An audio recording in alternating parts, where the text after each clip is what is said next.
కీర్తనలకు రాసిన పుస్తకములో 23వ అధ్యాయము 6వ వచనము ప్రకారముగా కృపాక్షేమములు నా వెంట వచ్చును అని దావీదు గారు పలికినట్లుగా ఈ రోజున ప్రతి మనిషికి దేవుని యొక్క కృప లేక కనికరము తోడై వెంబడించకపోతే మనిషి జీవితమే లేదు. చాలామంది అనుకుంటారు వారి జ్ఞానము, వారి బలము, వారి తెలివితేటలు, వారి సంపద, వారి బలము, వారి బలగము అని విర్రవీగుచూ ఉంటారు.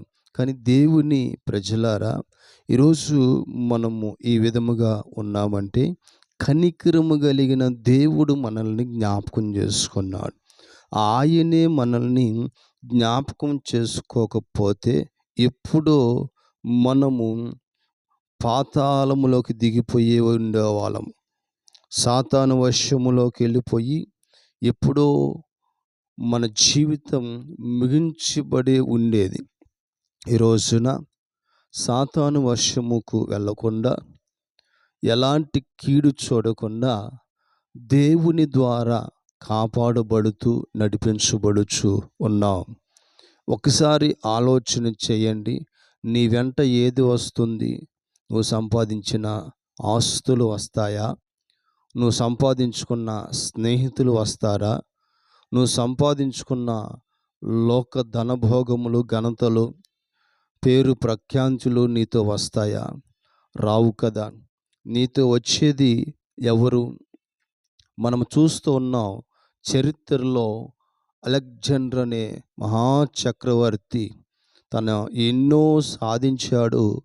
ఎన్నో పోరాటాలు పోరాడి ఎన్నో రాజ్యాలను గెలిచాడు. కానీ చివరికి తను చెబుతున్న సాక్ష్యం ఏంటంటే, ఇదిగో ఎన్నో సాధించిన నేను ఒట్టి చేతులతో ఏమి తీసుకోకుండానే వెళుతూ ఉన్నాను అని గ్రేట్ అలెగ్జాండర్ గారి సాక్ష్యం మనం ఎరుగుదుము. రోజున దేవుని పిల్లలారా, ఒకసారి ఆలోచన చేయండి.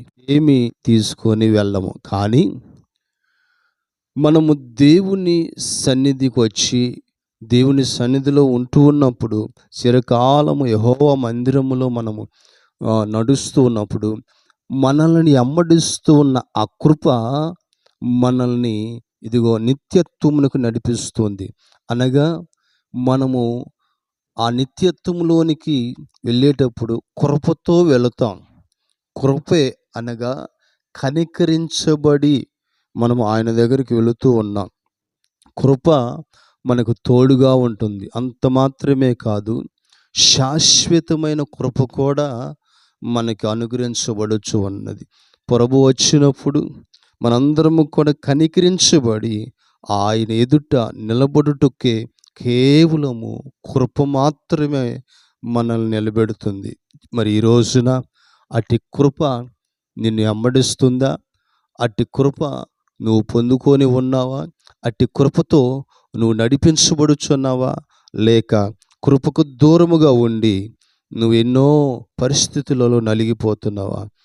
ప్రభు సన్నిధిలో ఇజ్రాయేలు ఆశ పెట్టుకున్నట్లుగా కృప కొరకు మనము కూడా ఆయన మీద ఆశ పెట్టుకుందుము గాక. ఆమేన్.